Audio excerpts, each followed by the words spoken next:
Hi అండి, నమస్తే. బాబా అనుగ్రహం కావాలి మనకి అనుకునే వాళ్ళండి. బాబాకి ప్రతి గురువారము పసుపు వాటర్తో మనం అభిషేకం చేసుకోవాలండి. బాబాకి పసుపు ఒత్తితో కూడా మనం దీపం పెట్టాలండి బాబాకి. మనం అప్పుడు వివాహాలు త్వరగా అవ్వాలన్నా, మనకు అనుకున్న కోరికలు నెరవేరాలన్నా గురుబలం కావాలి కదండి. మనం ఎక్కడికి వెళ్ళినా మీకు గురుబలం తక్కువ ఉంది, గురుబలం కావాలి అంటారు. కాబట్టి మనకు గురుబలం కావాలంటే ప్రతి గురువారం ఇలా చేసుకోవాలండి.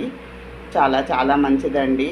పసుపుతో అభిషేకం బాబాకి చేసుకుంటే నేను చేశా అండి, నాకు చాలా మంచిగా అనిపించింది. మీరు కూడా చేసుకొని ఫ్రెండ్స్, కావాలనుకునే వాళ్ళు శనగల మాల వేయాలండి ప్రతి గురువారం బాబాకి. మన ఛానల్లోనే పెడతా అండి, ఇంట్రెస్ట్ ఉన్న వాళ్ళు షార్ట్లో పెడతా అండి, చూడండి ఫ్రెండ్స్.